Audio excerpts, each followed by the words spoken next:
یہ ایگریمنٹ کے وہ الفاظ ہیں، میں دہراتا ہوں، صرف پہلا لفظ پڑھیں، دنیا کے کسی خطے میں کبھی اس طرح کا ایگریمنٹ ہوتا ہے؟ ہر کوئی کہتا ہے کہ پہلی شک یہ ہے کہ یہ علاقے میرے ہو جائیں گے، یہ علاقے تمہارے ہو جائیں گے۔ دوسری شک ہوتی ہے میرے قیدی تم چھوڑ دو گے، تمہارے قیدی تم چھوڑ دو گے۔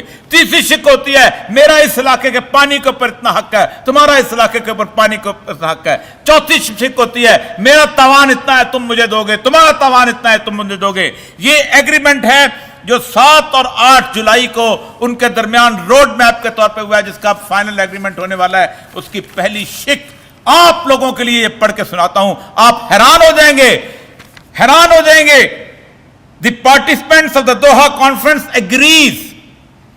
پارٹیسن کون ہے؟ عالمی طاقت۔ میرا اللہ کی عالمی طاقت نہیں، امریکہ کی عالمی طاقت۔ 48 ملک اس کے ساتھ، the NATO forces۔ انسانی تاریخ میں اس سے بڑی جنگ آج تک نہیں ہوئی۔ جو لوگ کہتے ہیں جھوٹ بولتے ہیں۔ پہلی جنگ عظیم میں آدھی دنیا ایک طرف تھی، آدھی دنیا دوسری طرف تھی۔ دوسری جنگ عظیم میں آدھی دنیا ایک طرف تھی، آدھی دنیا دوسری طرف تھی۔ تیسری ویتنام وار کے اندر چین روس ایک طرف تھا، امریکہ دوسری طرف تھا۔ کوئی جنگ ایسی نہیں ہوئی جہاں دنیا 2 حصوں میں تقسیم نہ ہو چکی ہو۔ روس اور افغانستان کی جنگ میں دنیا 2 حصوں میں تقسیم تھی۔ واحد جنگ ہے، پوری دنیا ایک طرف تھی اور میرے اللہ کے فرزانے ایک طرف تھے۔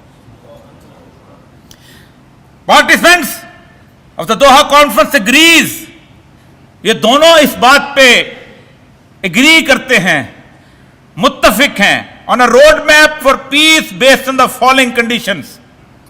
ایک راستہ متعین کرتے ہیں جس پہ ہم چلیں گے۔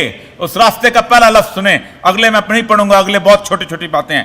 انسٹیٹیوشنلائزنگ، ادارے مضبوط کرنا، آج کل بڑا لفظ بولا جاتا ہے۔ Islamic system in the country for the implementation of the comprehensive پیس۔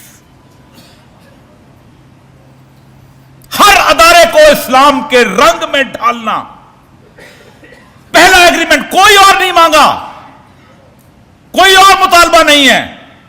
ہم امن اس وقت حاصل کریں گے کہ جب اس پورے ادارے جتنے بھی ہیں وہ اسلام کے سانچے میں ڈھل جائیں گے۔ یہ کیوں آیا؟ یہ آیا اس لیے کہ میرے پاس ایٹم بم تھے۔ ایٹم بم تو 28,000 اس کے پاس، روس کے پاس بھی تھے۔ یہ کیوں آیا؟ میرے پاس ٹیکنالوجی تھی۔ یہ کیوں آیا؟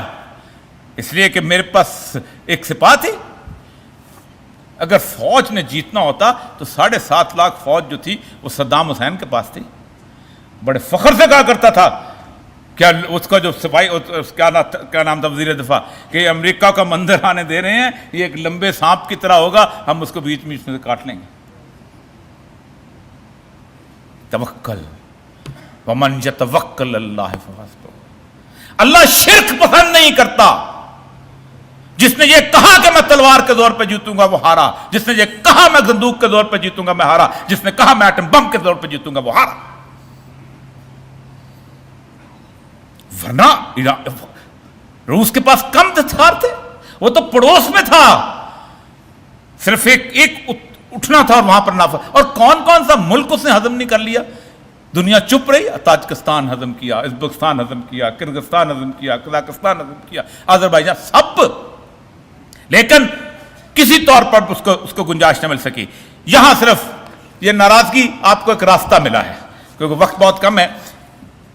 یہ آپ کو یہ راستہ ملا ہے، اور اگر اس قوم نے اس راستے کو اختیار نہ کیا تو مجھے ڈر ہے، میں کوئی ولی نہیں ہوں، میں کوئی پیغمبر نہیں ہوں، اللہ تعالیٰ مجھے ہر دعوے سے بچائے، لیکن رسول اللہ صلی اللہ علیہ وسلم کی احادیث اور قرآن پاک جو ہے، اس اپرچونٹی کو اگر آپ نے نہ حاصل کیا تو بہت بری حالتوں کی کچھ بشارت دیتی ہے جس سے ہم برداشت نہیں کر سکیں گے۔